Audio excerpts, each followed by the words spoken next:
Bonjour, bienvenue sur mon podcast Un fil jusqu'à toi. Moi c'est Pauline et je suis ravie de vous retrouver aujourd'hui pour ce 4e épisode de podcast au sujet du tricot. Vous pouvez me retrouver sur Instagram et sur Ravelry, les liens sont en barre d'infos. Aujourd'hui nous sommes lundi 7 avril 2025 et je vais vous présenter plusieurs ouvrages dont certains dont je ne vous avais absolument pas parlé sur cette chaîne puisqu'ils n'étaient tout simplement pas prévus lors du dernier épisode. J'ai eu ce que j'appelle des urgences tricot.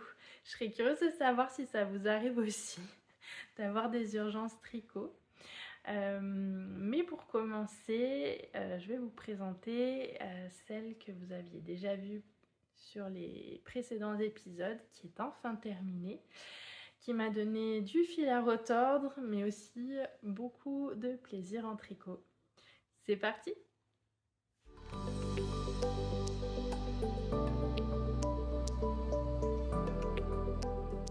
Tada! Voici donc ma scarflette qui est entièrement terminée et j'en suis ravie.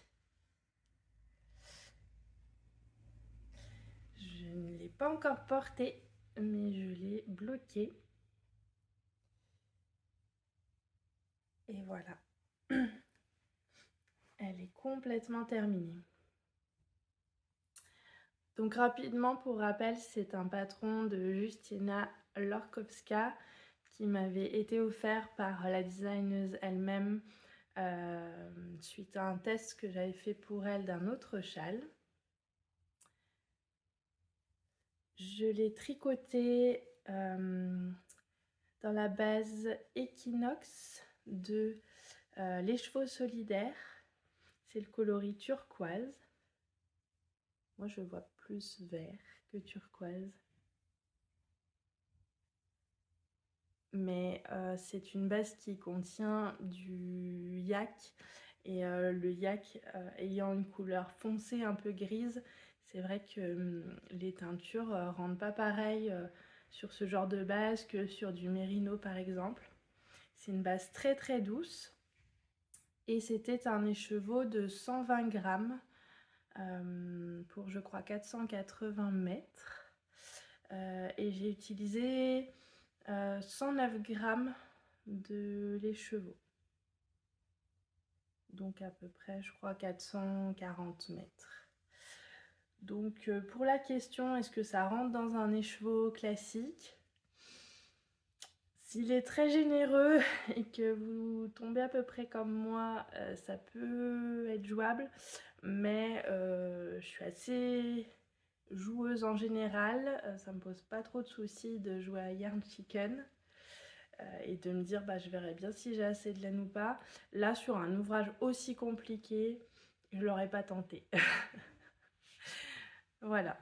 Donc avec des torsades, de la dentelle qui représente des feuilles, des high-cords de chaque côté. Il a très belle finition. Et puis 2 fils, c'est rentré. Le fil de départ, le fil d'arrivée, c'est terminé. Je pensais au blocage qu'il allait un peu prendre en largeur, parce que je le voyais plus large. Et en fait, pas tellement. Par contre, il a énormément pris en longueur, mais quelque chose comme 80 cm. Bon, ça me va. Hop. En tout cas, il est très joli là pour le printemps qui arrive. Ça va être super. J'en suis très contente. Je ne vais pas vous redonner tous les détails de mes aventures avec ce châle-là. Je vous invite à aller consulter les précédents épisodes si ça vous intéresse. Pardon.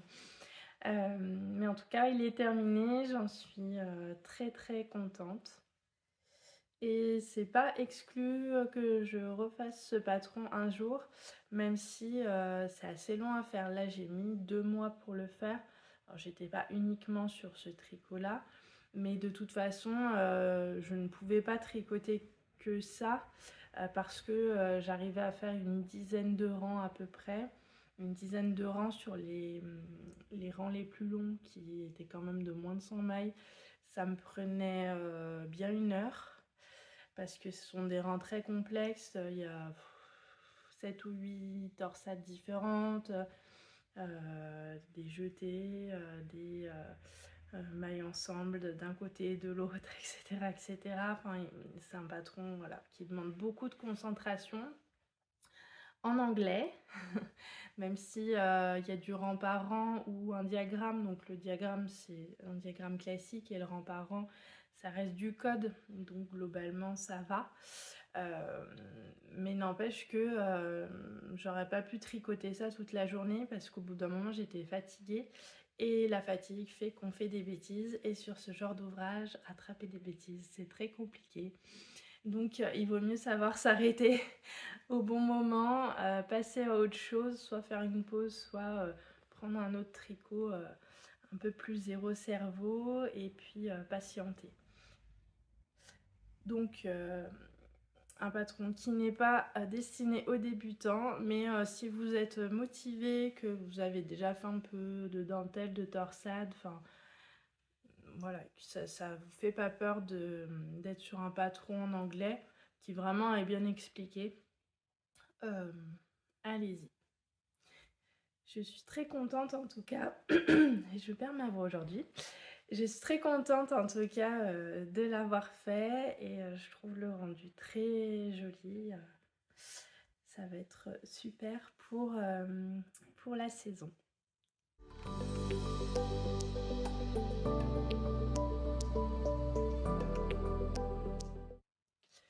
Je vous ai parlé en introduction d'Urgence Tricot. Voici un ouvrage que je ne vous ai pas présenté la dernière fois parce qu'il n'était pas prévu tout simplement. C'est un ouvrage que je n'ai plus en ma possession, mais je vous ai filmé il y a quelques jours une petite séquence vidéo pour vous le présenter en l'ayant entre mes mains plutôt que simplement vous inclure des photos. Il s'agit du châle Mathilda d'Aurélie Tixier, alias Une poule à petits pas. Donc je vous laisse avec cette séquence du passé pour vous présenter ce châle Mathilda. Coucou, on est mercredi 2 avril, je viens vous voir rapidement aujourd'hui pour vous présenter un ouvrage terminé qui va partir rejoindre sa destinataire tout à l'heure. Donc je ne pouvais pas attendre le prochain podcast pour vous le présenter. Je trouvais que c'était mieux de vous le montrer directement en vidéo plutôt que d'incruster des photos. C'est un ouvrage que je n'ai pas évoqué lors du précédent podcast et pour cause, je ne savais pas que j'allais le réaliser. Il fait partie de mes urgences tricot du moment. Pour la petite histoire, donc moi j'ai une grande passion avant même le tricot, qui est la danse. Et j'ai la chance de pouvoir danser depuis que je suis petite dans un conservatoire. Et dans ce conservatoire, nous avons l'honneur et le privilège d'être accompagnés durant nos cours par de vrais musiciens. Ce sont des musiciens accompagnateurs qui sont formés spécialement pour l'accompagnement des danseurs et donc qui peuvent nous jouer des musiques sur mesure, adaptées aux exercices en 8 ans, en 5 temps, en 7 temps, peu importe. Ils sont très doués et ils sont vraiment précieux pour nos cours. Il se trouve que l'une d'entre elles, une pianiste, je la connais depuis que je suis toute petite, puisque je l'ai toujours connue au conservatoire. Et nous avons appris après les vacances d'hiver qu'elle avait eu un grave souci de santé. Elle va mieux a priori, mais on nous a dit qu'elle ne reviendrait pas d'ici la fin de l'année scolaire au moins. Voilà, donc j'ai voulu lui tricoter un petit quelque chose pour lui apporter mon soutien, pour lui donner un peu de réconfort. Il faut savoir que les salles de danse sont très grandes, très hautes de plafond, qu'elles sont parfois moyennement chauffées en hiver. Alors nous, ça ne nous pose pas trop de soucis parce qu'on s'échauffe et parce qu'au bout d'un moment, à force de bouger, on a chaud. Mais c'est vrai que les musiciens accompagnateurs, ils sont plus statiques généralement, donc ils ont un peu plus froid. Et elle est toujours enveloppée dans des grandes écharpes, des châles, plein de couches qui lui permettent de ne pas avoir trop froid lorsqu'elle joue du piano.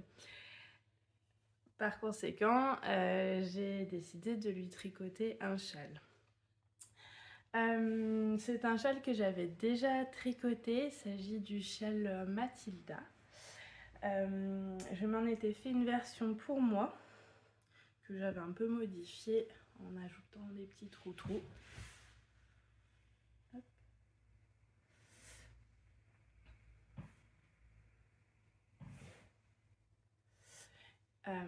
Je l'avais tricoté en, je dirais 2019 à vérifier. Et c'était avec un fil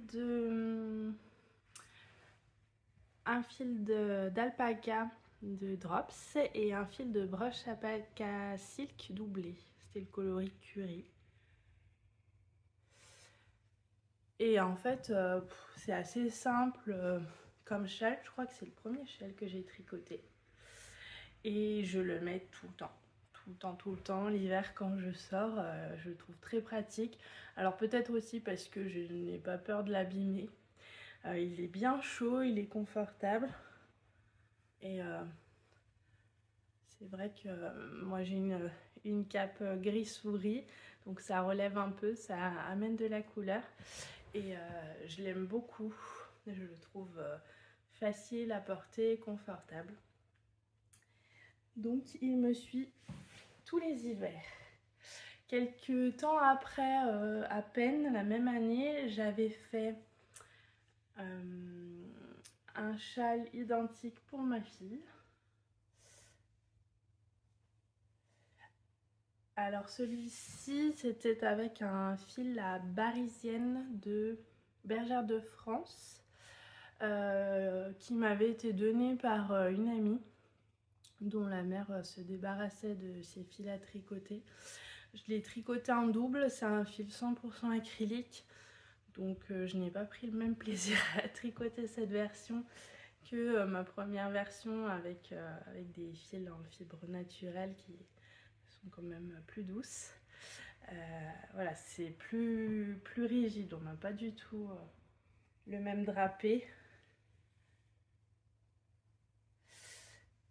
Mais bon, ma fille était contente. Donc je suis partie sur une version de ce châle. Je n'ai pas ajouté les petits trous que j'ai mis sur nos versions. Et je l'ai tricoté cette fois en Drops Air, le coloris 13 qu'ils appellent orange. Mais c'est plus un mélange de fil rouge et de fil jaune qui donne peut-être cet effet un peu orange. Mais il n'y a pas vraiment de orange, je trouve, à proprement parler dans ce coloris. Mais c'est pas grave, ce sont pas du tout mes couleurs, c'est pas du tout des couleurs que moi j'apprécie porter. Mais je sais que pour la pianiste à qui est destiné le châle, c'est parfaitement ces couleurs, je suis certaine que ça va lui plaire. Donc c'est un fil qui m'a été donné par ma tricopine Cécile, que j'embrasse. Une de ses filles qui crochette avait démarré une écharpe avec ce fil. Et puis cette écharpe lui avait pas convenu, donc tout avait été défait. Et comme elle avait pas mal de pelotes et que c'était pile le coloris que j'avais repéré pour faire mon châle, et ben elle m'a proposé de me passer la quantité que je souhaitais pour pouvoir réaliser le châle. Donc ce châle, je l'ai réalisé avec 3 pelotes de Drops Air. Je l'ai tricoté en aiguille 7 parce que je voulais vraiment quelque chose d'aérien, de doudou, dans lequel on puisse se blottir et qui soit très réconfortant. Et voilà ce qu'il donne.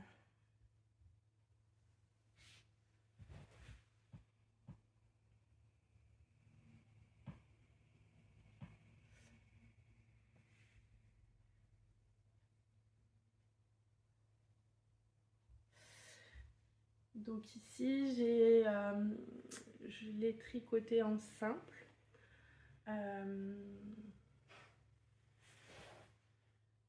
Et donc aiguille 7 comme je viens de dire, et franchement je trouve que le rendu est très joli. Je l'ai bloqué, mais même avant le blocage il était sympa.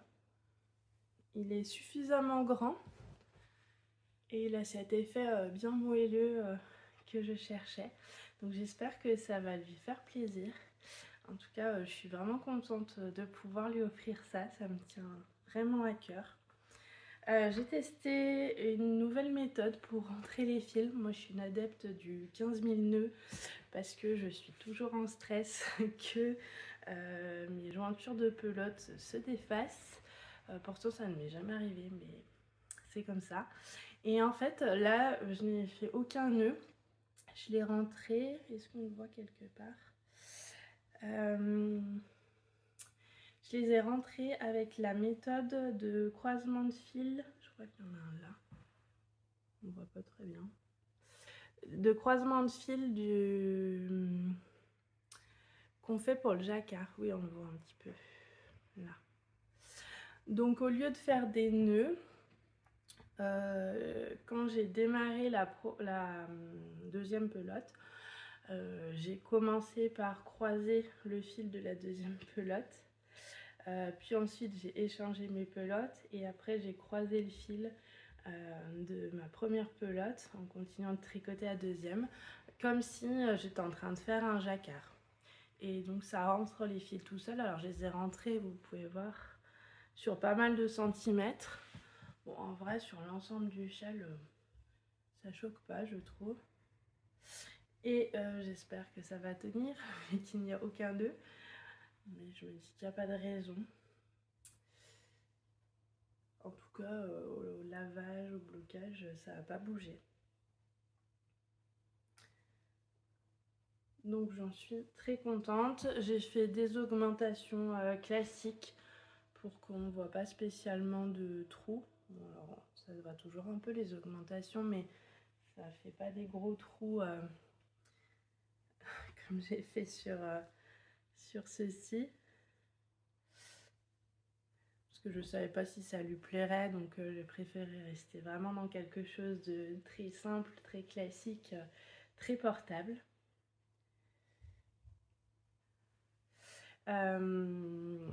Voilà, je me suis dit que je m'en ferais bien un autre pour moi parce que le faire en drops air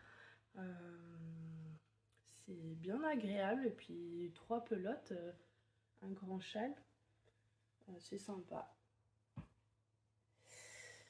Malgré tout, ça reste du point mousse, de la maille en droit, des augmentations, parce qu'il faut savoir, alors c'est un modèle gratuit sur le blog de la designer, donc je ne dévoile rien. On commence par un garter tab ici, donc on monte 3 mailles, on les tricote sur quelques rangs, et ensuite on vient relever des mailles sur le côté et derrière, et donc après on va tricoter comme ça. En faisant un rang sur 2 des augmentations, 4 augmentations, un rang sur 2, pour pouvoir agrandir le châle et qu'il ait cette jolie forme triangulaire. Au début ça va super vite et puis plus on avance, plus les rangs sont longs.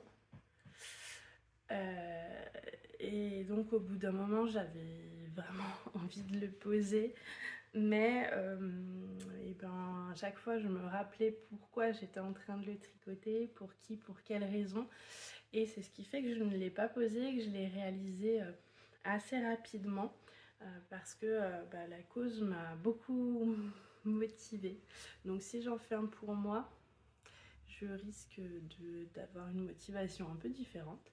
Mais c'est pas exclu que je m'en fasse un quand même parce que étant donné que je porte beaucoup ma première version et que celui-là il est vraiment doux et moelleux exactement comme je souhaitais, pourquoi pas pour le prochain hiver pouvoir varier un petit peu les plaisirs, les couleurs, etc.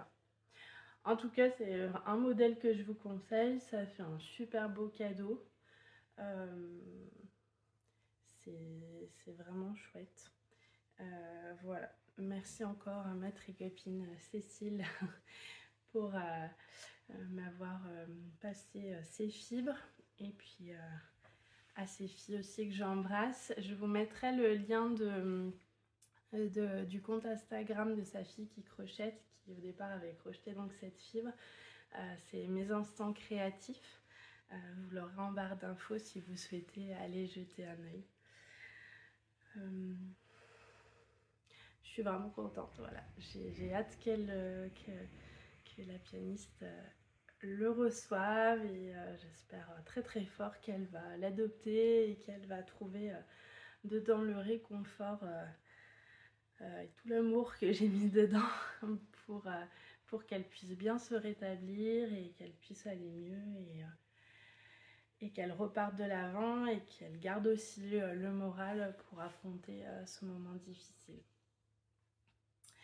Voilà pour cet ouvrage qui va rejoindre donc sa destinataire tout à l'heure en début d'après-midi.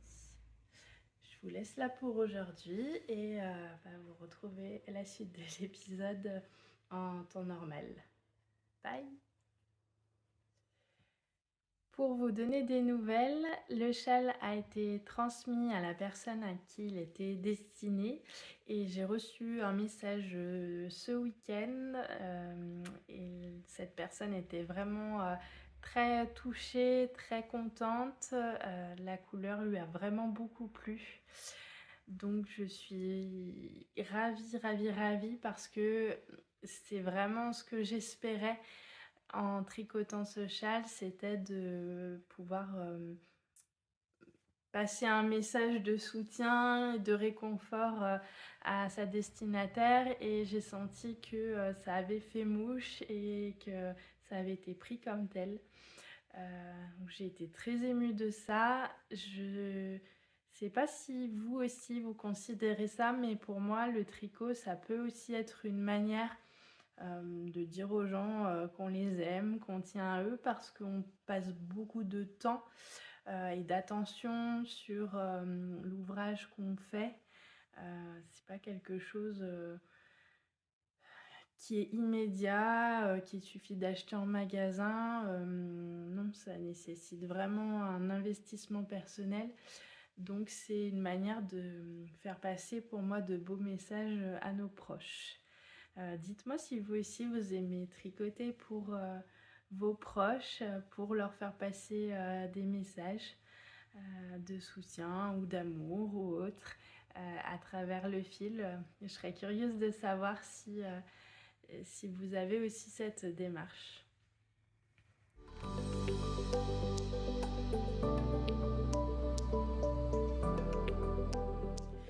Je vais revenir rapidement aujourd'hui sur mon Scotch Broom Wrap de Wool & Pine. Je vous l'ai présenté plein de fois, j'ai l'impression qu'il n'avance pas. Alors c'est une impression parce que j'ai quand même passé du temps dessus, mais je ne sais pas. En plus je suis à nouveau bloquée. Bon. La dernière fois je vous avais montré... pour rappel, c'est un cache-cœur. Hop. Voilà. Que je tricote dans une laine single de The Woolly Skein. Et je vous avais montré la dernière fois la manche que j'ai presque terminée et dont j'ai modifié le point. Je ne l'ai pas retouché. Il y a la pelote à l'intérieur de la manche. Et j'ai voulu rallonger le corps puisque j'avais beaucoup hésité et finalement j'ai pris la décision de le rallonger. Au final, j'ai fait bien 5 cm de plus. Je sais plus si c'est le bon marqueur. C'est celui-là le marqueur que j'avais mis. Voilà. Hop. J'ai fait tout ça en plus. Ça se voit pas trop à la caméra, mais en vrai, on voit bien la différence entre la partie bloquée et la partie non bloquée. Parce que j'avais fait un pré-blocage sur cet ouvrage pour voir si ça allait s'allonger ou non. Et ça n'avait pas trop bougé. On voit pas très bien. Bref, donc j'ai rallongé de ça. Et puis j'ai commencé à raccrocher la bande de nouage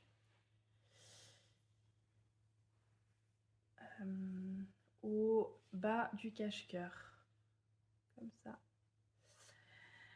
Sauf que je suis à nouveau bloquée parce que cet ouvrage est un patron en anglais et que là, malgré un traducteur sur internet, je n'ai pas vraiment compris ce que je dois faire. En fait, l'idée c'est que ici, je vais devoir faire quelques rangs pour créer un trou pour pouvoir faire passer l'autre partie de la bande de nouage lorsque je vais l'attacher. Mais comment faire ce trou enfin, il y a un petit bout d'instruction que pour le moment je n'ai pas compris. Donc est-ce que en le relisant, je vais avoir un éclair de génie et me dire oui c'est ça que je dois faire, ou est-ce que je vais devoir trouver quelqu'un qui parle bien mieux anglais que moi et qui pourra m'aider à comprendre ce que je dois faire. En tout cas pour le moment il en est là et je commence d'en avoir un peu marre. Pourtant je le trouve très très beau et j'ai vraiment envie de le porter, mais là j'en ai un peu marre de le tricoter. Il me pèse un peu et en plus j'aimerais bien commencer pour moi d'autres pulls. J'ai notamment deux patrons, un que je m'étais acheté, un qu'on m'avait offert pour mon anniversaire l'an dernier, pour lesquels j'avais acheté des fils onitite. Donc j'ai tout ce qu'il faut, j'ai le patron, les fils pour les démarrer. Et en fait je sens que je ne me lance pas dans ces nouveaux gros ouvrages pour moi parce que j'arrive pas à terminer celui-là. Et en plus ces autres patrons sont également en anglais, également pas tellement zéro cerveau. Donc j'ai peur de me retrouver avec deux ouvrages un peu pesants, même si ils me font bien envie. Donc à voir, je en montrerai quand même sûrement un d'ici la prochaine fois, à moins que j'ai de nouvelles urgences tricot. Mais bon, si quelqu'un parle bien anglais et peut me dépanner pour m'aider à comprendre ce que je dois faire là, en plus c'est vraiment c'est 2 rangs à répéter 3 fois, donc c'est rien du tout, mais c'est juste une toute petite instruction que pour le moment j'ai pas comprise. Le patron est pas mal, mais il faut se méfier parce que par exemple les mesures sont en inch et en centimètres. Jusque là pas de souci. Et donc au moment de l'instruction de la bande de nouage, donc on a tout ça à tricoter seul avant de rattacher au corps. Et il disait pour ma taille tricoter 19. Donc j'ai fait 19 cm et je trouvais ça vraiment petit. Et ça ressemblait pas du tout à ce qu'il y avait sur le dessin. Et en fait, à ce moment-là du patron, il n'y avait plus la conversion en centimètres, donc c'était 19 inch. Mais en plus, inch, c'est pas écrit en toutes lettres. Donc j'ai pas du tout fait attention que c'était 19 inch et pas 19 cm. Alors j'avais fait les augmentations qu'on doit faire ici. Et quand je me suis rendu compte que ce n'était pas ça qui était attendu, j'ai dû tout démonter là, mes augmentations et reprendre. Et en fait 19 inch, je voudrais pas dire de bêtises, mais c'est quelque chose comme 48 centimètres. Enfin, c'était pas du tout la même mesure. Et là, effectivement, ça fait une bande de nouage qui me paraît beaucoup plus correcte et avec laquelle on pourra faire un joli nœud. Je ne sais pas pourquoi, à certains moments de ce patron, il n'y a plus les conversions, d'autres il y a, donc il faut être quand même bien attentif.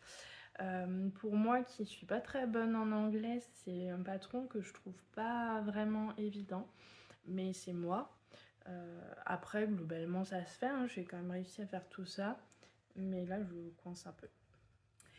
Bon, j'espère que la prochaine fois, je pourrai vous le montrer terminé, ce serait vraiment, vraiment cool. Faudrait que je mette un bon coup de collier dessus, parce que j'ai encore la fin de la manche et puis toute une manche entière à faire. Plus débloquer au niveau de cet endroit pour faire passer la bande de nouage et puis terminer tout le reste. J'ai encore tout ça à tricoter.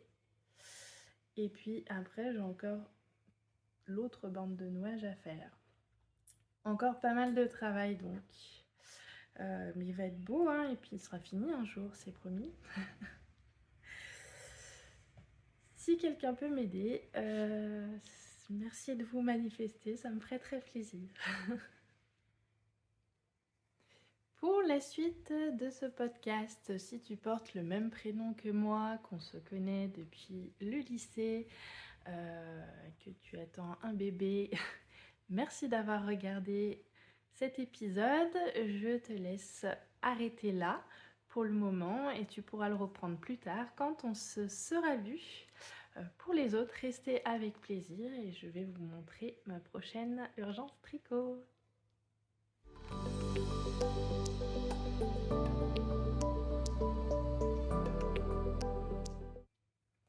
Pour la petite histoire par rapport à ce tricot, l'an dernier dans notre entourage il y avait des bébés qui arrivaient et en regardant ce que j'aurais pu leur tricoter, j'ai flashé complètement sur cette petite robe de Drop Design qui s'appelle la Sweet Primrose Dress.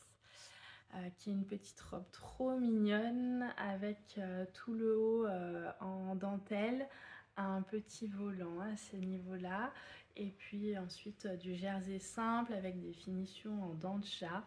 J'ai trouvé cette robe adorable, mais je n'ai pas eu l'occasion de la faire parce qu'on a eu surtout des garçons dans les bébés qui sont arrivés.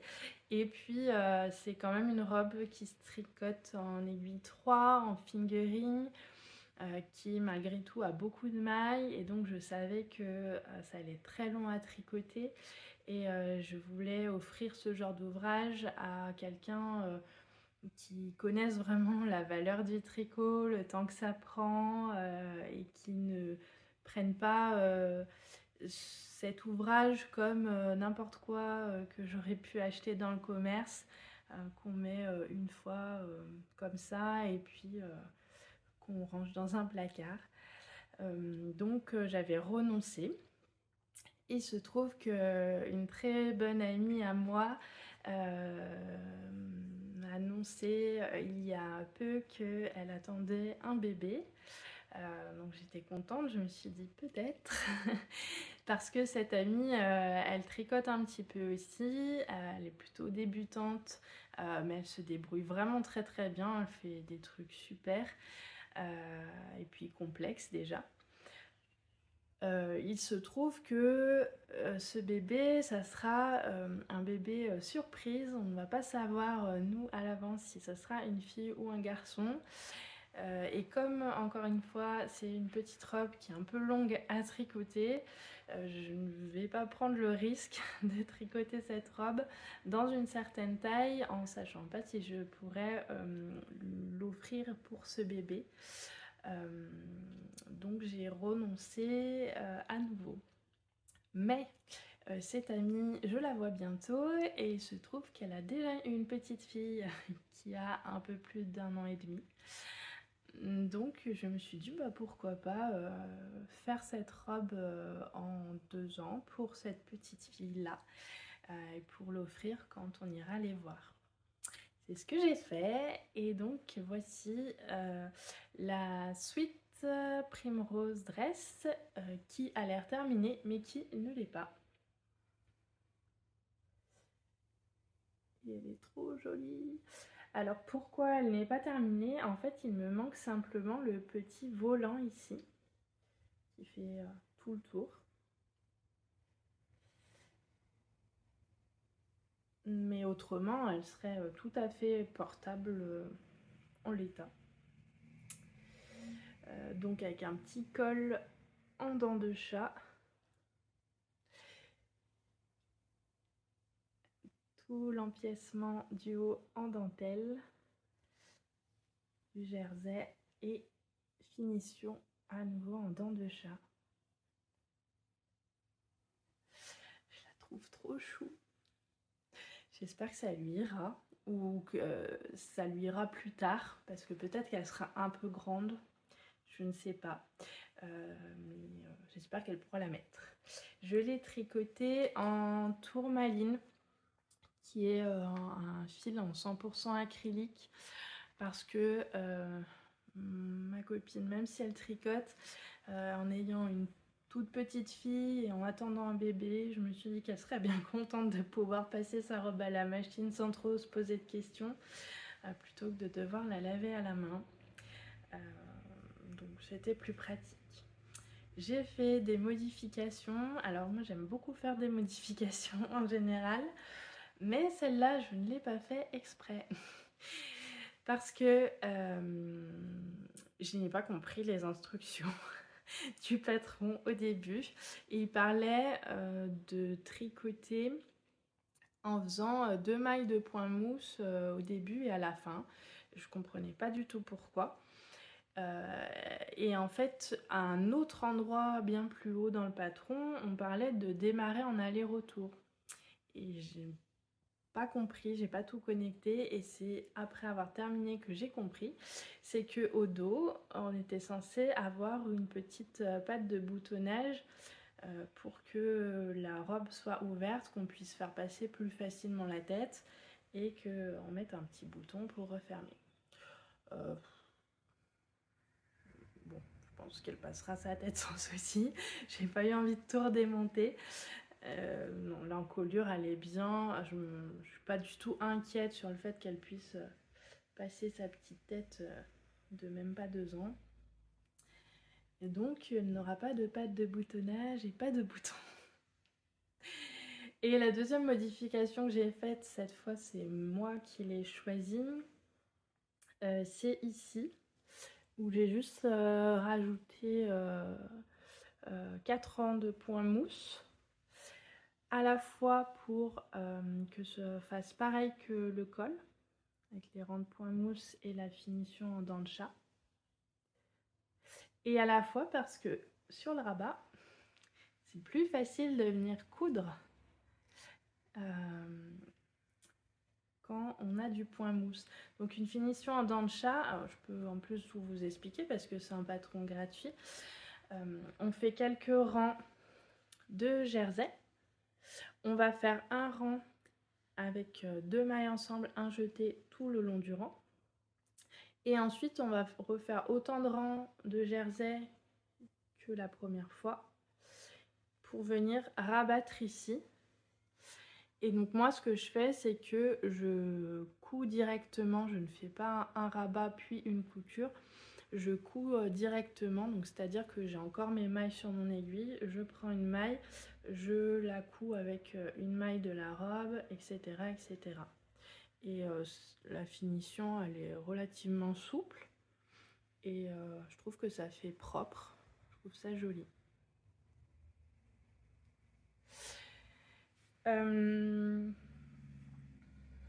Donc il me reste le volant à faire et en fait ça n'a l'air de rien, mais ce volant, pour l'avoir déjà un peu fait sur le soufflet, ça prend énormément de temps.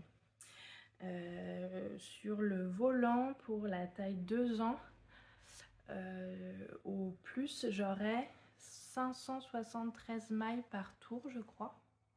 Donc c'est quand même énorme, ça va faire des tours qui seront très longs à tricoter. Bon, c'est pas un volant qui a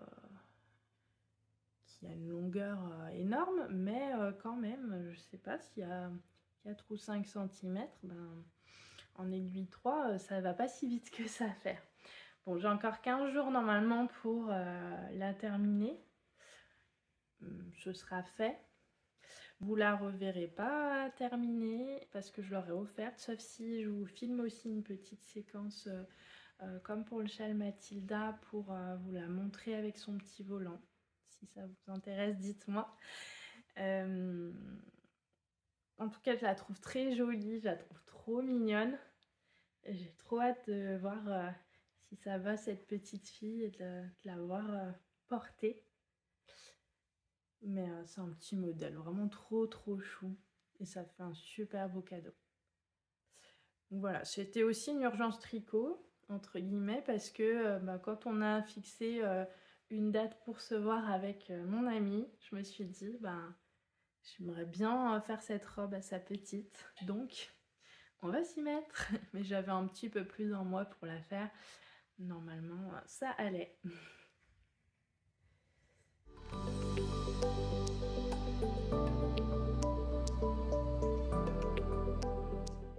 Et pour finir, un peu de crochet avec toutes ces pelotes au fond. À destination de ce projet, il s'agit d'un patron du chien pas de patrouille Chase, un patron gratuit en vidéo fait par Les Petites Bouilles. Comme d'habitude, je mets toutes les références en barre d'infos. J'ai bien avancé le petit chien, j'ai terminé sa tête et tous les détails, ce qui correspond à la première vidéo. Il reste une deuxième vidéo aussi longue que la première pour faire le corps, les vêtements, etc. Et voici sa petite tête.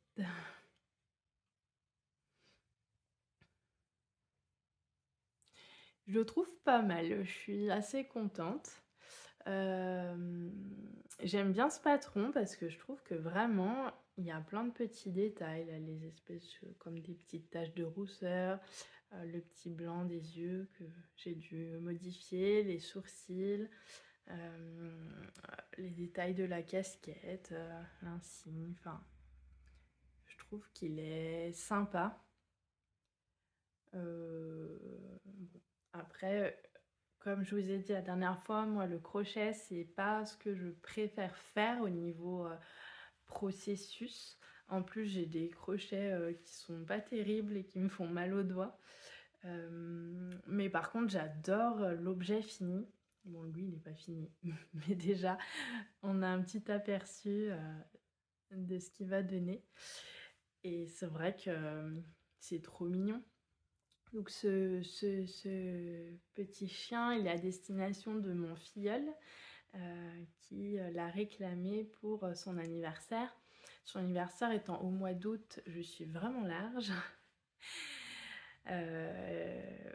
Là, l'objectif c'était de terminer mes urgences tricot avant de poursuivre. Mais c'est vrai que je vais continuer, quitte à le finir bien en avance parce que je voudrais surtout pas me lasser et le finir un peu en catastrophe. Surtout que comme je ne crochète pas souvent, je crochète quand même assez lentement, beaucoup plus lentement que je ne tricote. Donc je vais le poursuivre tout doucement en fonction de l'humeur du moment. Et j'aime vraiment bien parce que on nous donne aussi les détails, par exemple là, de comment coudre cette partie foncée pour que ça donne une forme au visage. Ouais, il est sympa. J'ai eu du mal à trouver un patron, que ce soit gratuit ou payant, qui soit joli de ce genre de petit chien. Et celui-là, c'est un patron gratuit. Alors, moi, j'aurais préféré un patron écrit, mais bon, on peut pas tout avoir. Mais non, vraiment, je le trouve très qualitatif comme patron. Si vous avez autour de vous des enfants fans de la patte patrouille, pardon, n'hésitez pas à vous lancer. Ils sont super sympas. Donc, hop, il attend avec ses pelotes d'avoir un corps et des vêtements de policier pour pouvoir être offert dans quelques temps. Voilà pour ce podcast aujourd'hui. Je vous remercie beaucoup de m'avoir suivi. Merci encore à tous ceux qui laissent un petit like, qui me laissent un commentaire. Ça m'encourage beaucoup, encore une fois. Et puis, moi, je fais aussi cette chaîne pour qu'on ait des échanges, pour que vous me donniez vos avis, pour que vous me racontiez vos points de vue, ce que vous faites, etc. Donc, j'adore quand ce genre d'échange est possible. Cet espace est là pour ça, en tout cas pour moi. Voilà, je vous souhaite une très belle journée et puis je vous dis à bientôt et bon tricot.